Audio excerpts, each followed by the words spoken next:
तो आपको पूरी मिल गई ना। और ये क्या बात हुई? मेरी शादी प्रॉपर्टी से नहीं आपकी बेटी से हुई है। अब ये तो पहले सोचना चाहिए था।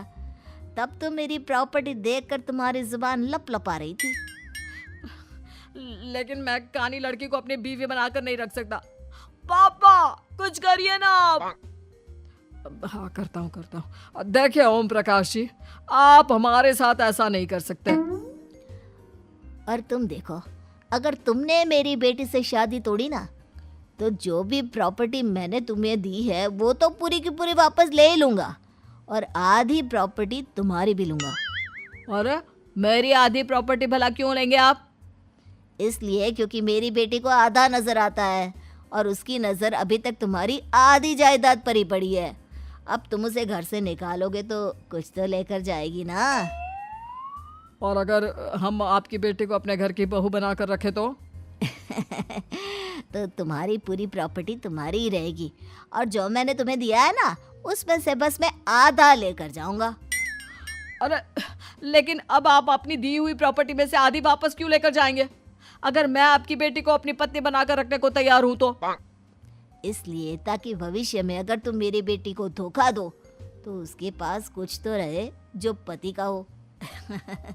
वैसे मेरे पास तो बहुत कुछ है, लेकिन अपने पति की कोई निशानी तो उसके पास होनी चाहिए ना।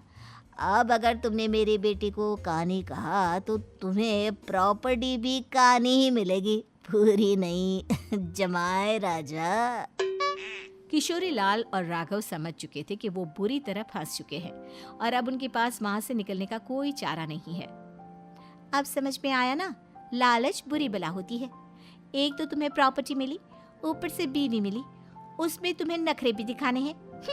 आए बड़े, चुपचाप बैठो दोनों। कुछ दिनों के बाद नैना राघव की कार लेकर बाजार घूमने निकलती है और जब कार लेकर वापस आती है, ये क्या? एक तरफ से मेरी गाड़ी पूरी खराब हो चुकी है। लगता है तुमने मेरी गाड़ी को किसी दूसरी गाड़ी के साथ एक्सीडेंट किया है। अरे कितना बड़ा नुकसान कर दिया तुमने बहू। वो क्या है ना पापा जी, मुझे एक आंख से दिखाई नहीं दे रहा था, सामने से गाड़ी आ रही थी। मुझे तो सिर्फ आधा ही दिखाई दिया और वो गाड़ी मेरी कार से रगड़ते हुए निकल गई। अब मैं क्या करूं बताओ?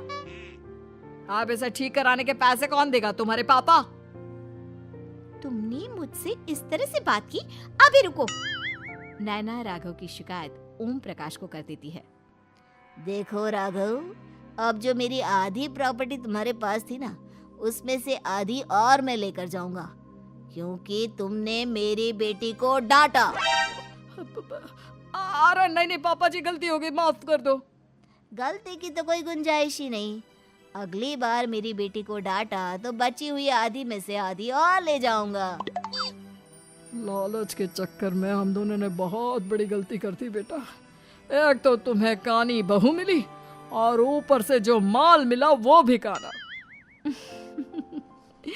इस तरह राघव की हर एक गलती पर ओम प्रकाश उसकी प्रॉपर्टी का आधा आधा हिस्सा लेकर अपना सारा माल वापस ले गया और राघव को कानी बीवी से काम चलाना पड़ा।